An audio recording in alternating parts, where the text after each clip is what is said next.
Oke, balik lagi ke Elite Pro YouTube channel. Nah, kali ini bersama dengan saya, Anthony. Nah, kali ini, di sesi kali ini, saya ada mengundang dua teman saya yang akan kita bahas mengenai cara ketika kita berjualan primary pertama kali. Mungkin buat yang nonton video ini, ada yang baru pertama kali jadi agent atau mungkin baru pertama kali akan ketemu customer. Jadi, kita harap dengan video ini, kita bisa bantu sharing mengenai apa aja sih yang kira-kira yang harus dilakukan, apa aja pertanyaan-pertanyaan apa aja yang mungkin akan dipertanyakan dari customer untuk ketika berjualan primary. Jadi semoga bermanfaat. Oke, nah sekarang kita akan ke Alvin dan Erikson. Alvin ini prinsipal Elite Pro dari Gading Serpong, nah sedangkan Erikson ini prinsipal dari Kelapa Gading. Oke, nah halo Pak, apa kabar? Luar biasa. Luar biasa. Oke, nah kali ini kita santai aja ya. Kita mungkin lebih ke diskusi. Kita mau bahas mengenai gimana sih kita ketemu customer seperti yang tadi saya udah jelasin. Mungkin kan kalian udah di properti udah berapa lama ya? 5 tahun. Lebih dari 5 tahun ya. Lebih dari 5 tahun. Nah, saya yakin pasti udah jago-jago lah. Nah, makanya kita sharing di sini supaya yang lain bisa terapin yang apa yang kita lakukan. Oke. Nah, mungkin yang pertanyaan pertama yang dilakukan ketika misalkan kan biasa kalau kita yang namanya jualan primary biasanya kita ajak ke lokasi, betul ya? Yeah. Kita ajak ke show unit. Nah biasanya kalau misalkan datang ke show unit pertama kali nih, biasanya apa sih yang kamu lakukan, Vin? Maksudnya lu lakuin tuh biasanya lu nanya apa, lu caranya gimana? Mungkin boleh sharing? Biasanya ya kalau gue jualan primary ke customer ya, yang pertama gue infokan dulu tentang lokasi lingkungan yang akan dia beli. Lokasi gitu. Berarti? Ya, lingkungan lokasinya seperti apa, future kedepannya ada fasilitas apa untuk project tersebut. Oke. Dan biasa gue tanya juga kebutuhannya dia. Misalkan contohnya kalau kayak untuk rumah dia butuh yang berapa kamar tidur, dengan budgetnya berapa gitu kan. Oke, misalkan contoh ini ya, mungkin kita lebih spesifik ya teman-teman ya. Yeah. Mungkin kali ini anggaplah kita jualan apartemen.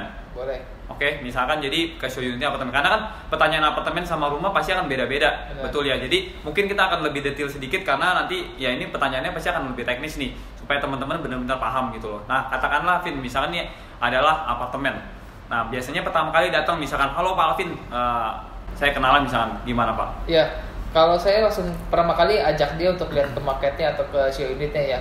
Jadi kayak saya unjukin fasilitas apa sih yang didapat dalam apartemen tersebut. Jadi saat dia akan membeli, dia dapat benefit apa sih dari apartemen tersebut gitu kan. Jadi semakin banyak benefit yang dia dapat, semakin banyak knowledge yang dia dapat. Jadi dia semakin yakin kalau produk yang kita jual itu bagus gitu loh. Boleh tanya nggak, Vin? Contoh benefitnya apa? Misalkan contoh apartemennya, misalnya benefit yang lo tonjolin tuh biasanya apanya sih? Benefit. Apakah luas lokasi, luas bangunannya, ataukah mungkin hitungan ROI-nya atau apa gitu loh? Nah, biasa setiap apartemen kita harus lihat dulu nih, dia keunggulannya di mana gitu loh. Kalau kita lihat dia keunggulannya tuh daerahnya ramai untuk disewakan contohnya. Nah, kita bisa lihat market untuk sewanya ke siapa nih. Market untuk sewanya ke anak mahasiswa kah atau ke pekerja kah? Nah, kita lihat nih rate sewa rata-rata per bulan yang udah terjadi atau yang ada di sekitarnya itu berapa per bulannya. Jadi kita bisa infokan ke dia akan dapat income kurang lebih mirip-mirip seperti itu. Oke, berarti sebelum nyampe situ berarti lu pasti tanya dulu ya kebutuhan si customer-nya itu untuk apa gitu ya dia beli. Ya, biasanya gitu. saya tanyakan dulu ini rencananya untuk investasi atau untuk dia tinggalkan gitu. Kalau untuk investasi kan kita pasti lihat dulu sekitarnya, marketnya ini bagus nggak untuk cari penyewa. Tapi kalau dia untuk tinggal, dia nyaman nggak sama fasilitas sekitarnya gitu. Biasanya kan kadang-kadang ada orang yang mau pakai buat tinggal, dia nanya sekitarnya tuh ada apa, kendaraan umum apa, ada fasilitas clubhouse-nya apa. Nah, seperti itu sih. Thank you, Vin. Mungkin sekarang gue boleh tanya lo ya, Chen ya. Nah, kalau dari lu sendiri mungkin caranya kan bisa beda-beda nih, ya kan? Kalau tadi kan mungkin dari Alvin lebih ke situ. Nah, kalau dari lu sendiri biasanya pas ketemu klien tuh mungkin caranya sama kayak Alvin atau lu biasanya apa sih yang lu tonjolin dulu misalkan? Ya, jadi sebelum kita ketemu ke konsumen, pasti kita kan udah ada ngobrol-ngobrol dulu nih sebelumnya nih di WhatsApp gitu ya? atau di telepon. Nah, kita biasanya tanya dulu nih ke mereka nih. Jadi sebelum mereka survei, kemungkinan sebenarnya kita sudah tahu kurang lebihnya tuh dia carinya apa carinya gitu. tuh yang kayak gimana, pengennya apa, kebutuhannya. Nah, kita tuh biasa pas dia pertama kali kontak, halo Pak Erikson, saya minat project ini. Nah kita mesti tanya dia dulu nih biasanya nih pertama kali nih dia nyari tuh untuk tinggal sendiri atau untuk investasi. Karena pasti itu ditanyain berarti ya. Biasanya sih saya sih selalu tanyain, cuma memang ada yang jawab untuk tinggal, ada yang jawab untuk investasi. Biasanya memang tergantung dari produk apa yang kita jualin. Memang beberapa produk tertentu lebih cocok untuk tinggal, beberapa tertentu lebih cocok untuk Pak, sorry Pak, saya agak Ya. motong sedikit. Ini pengalaman pribadi saya juga nih. Kadang-kadang kan kita suka tanya, Pak rencana untuk invest atau untuk tinggal? Kadang-kadang ada customer suka nyelonnya begini, emang ada bedanya? Bener nggak? Saya suka pernah ngerasain gitu ya. Emang apa bedanya saya invest atau tinggal gitu? Nah kalau kira-kira ditanya begitu, jawabnya apa Pak? Ya tentu nggak ada bedanya dong. Sebenarnya nggak ada masalah. Cuma memang biasanya kita akan menjelaskan kalau untuk konsumen untuk tinggal, biasanya kita akan lebih menjelaskan tentang fasilitas.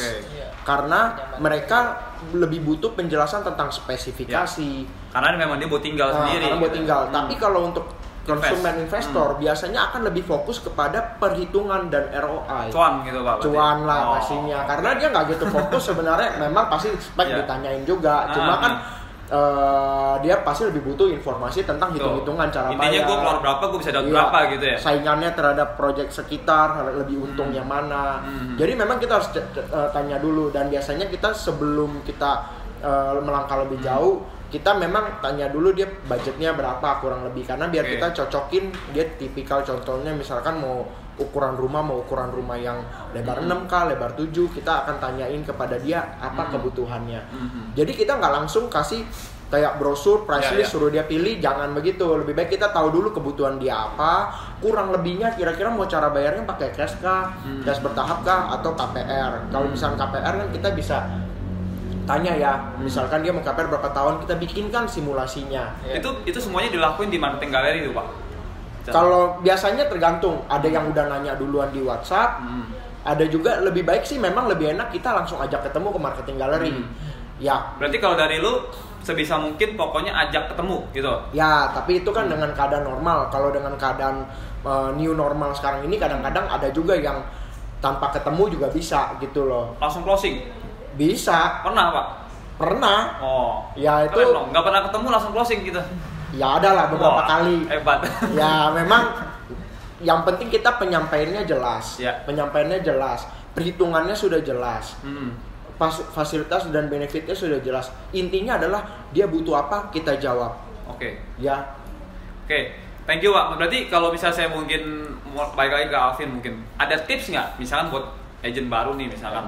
Jadi ketika kita mesti siapin apa aja sih? Jadi kalau ketika agent masih baru nih, terus kita mau jualan primary misal khususnya ya, kita biasanya saran lu kita mesti siapin apa sih, tips dari lu boleh? Kita pertama kali ya harus siapin tuh brosur sama harganya dulu. Kita juga udah siapin kan, kita lihat video yang sebelumnya ya, yang itu adalah ilustrasi pembuatan harga. Jadi kita udah bikin ilustrasinya dulu nih. Jadi waktu pas besok bawanya ke klien untuk ketemuan, kita udah siap pegang senjatanya, brosur dan harganya. Jadi lebih gampang juga jelasin ke kliennya.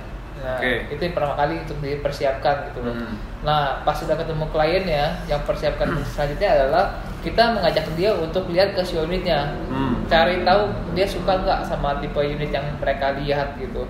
Kalau mereka kadang-kadang kan suka lihat cocok nggak Pak sama lingkungannya. Kalau mereka udah cocok kurang lebih ya, berarti mereka tuh udah suka sama tempatnya itu gitu loh.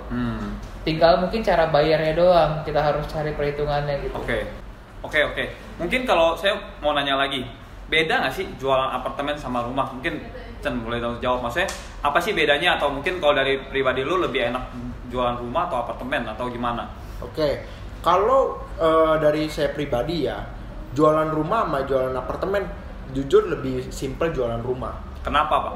Karena jualan rumah itu ya rumah cuma beda lebar 6, lebar 7, lebar apa atau lebarnya doang. Ya, dan rata-rata memang kalau yang beli rumah zaman sekarang ini rata-rata end user buat tinggal. Jadi yang penting kalian bawa ke lokasinya, dia tahu lokasinya, cara bayarnya cocok, kemungkinan sudah deal. Cuma kalau untuk apartemen, karena apartemen itu kan kompleks banget ya. Banyak fasilitas, ada fasilitas yang ada di apartemen ini nggak ada di apartemen sebelah. Tapi ada fasilitas yang apartemen ini punya yang memang jadi keunggulan dari apartemen tersebut dan harganya masih worth it untuk dibeli. Gitu. Jadi kita akan menjelaskan sesuai dengan apa yang dibutuhkan. Ada namanya istilahnya framing.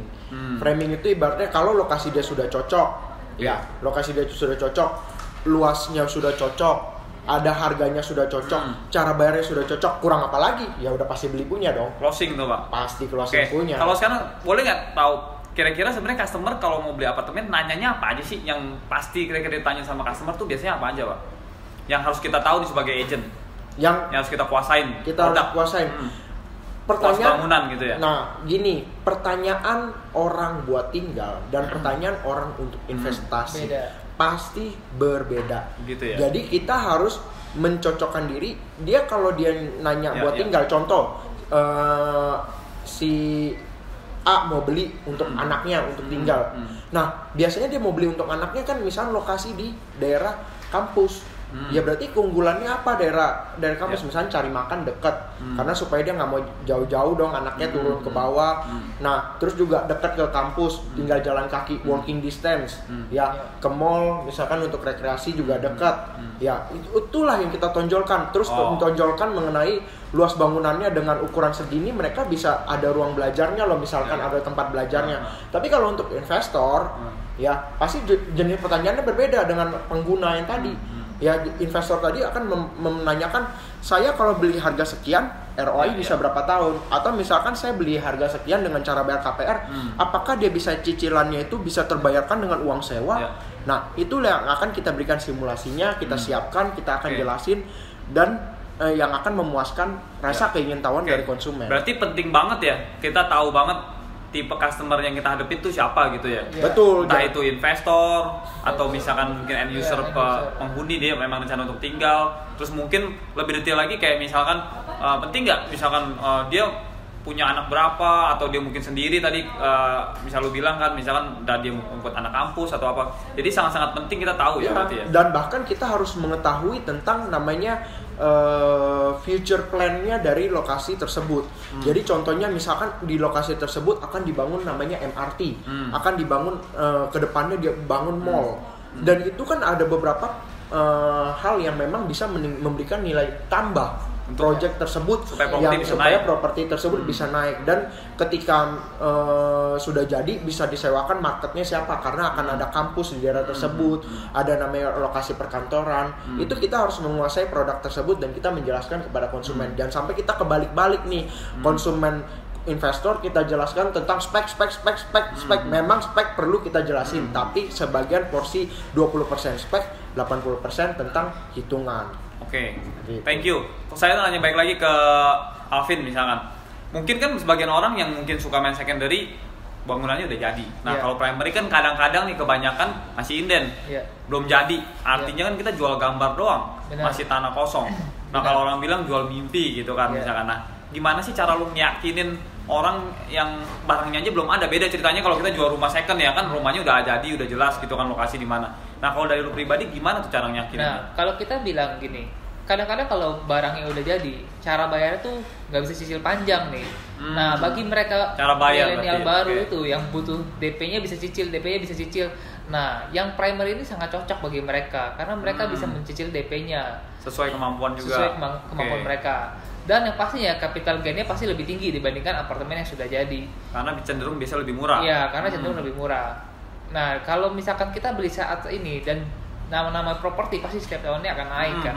Apalagi dengan bertambahnya fasilitas sekitarnya gitu loh. Kayak misalkan tadi si Pak Erikson bilang kan, kalau sekitarnya ada MRT, ya pasti lama-lama harga propertinya menaik gitu kan. Nggak mungkin harga sebelum ada sama setelah ada pasti beda ya? Iya, pasti dong.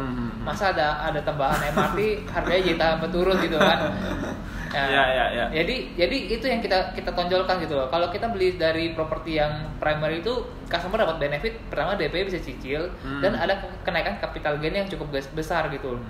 Nah, dari situ sih kita segi dari situnya. Nah, dari sisanya itu tinggal tergantung mereka cocok sama fasilitas sekitarnya sama cara bayarnya. Yang paling penting juga menurut saya juga kalian harus menjelaskan tentang namanya profile company dari developer supaya setuju. bisa meyakinkan Betul. calon pembeli bahwa ini pro developer adalah developer yang memang sudah berpengalaman, mempunyai finansial yang kuat, atau sudah berkanan kepada bank. Karena itu akan memberikan rasa kepercayaan diri kepada konsumen untuk bisa membeli melalui project-project karena developer project tersebut. ini kan inden ya Pak ya, bisa jadi apalagi apartemen kita mesti cukup selektif ya, karena takutnya bisa terlambat bangun atau apa gitu. Jadi sangat penting kita harus tahu persis background developernya ya. Oke, mungkin segitu aja. Ada tambahan lagi Pak mungkin sebelum kita akhirin sesi ini? Oke teman-teman, jadi itu mungkin segitu aja sharing kali ini di video klip kali ini. Semoga semua bermanfaat dan bisa membantu teman-teman. Sekali lagi intinya adalah action. Kita belajar dan kita jangan lupa terus berani bermimpi bersama Elite Pro. Oke, salam closing.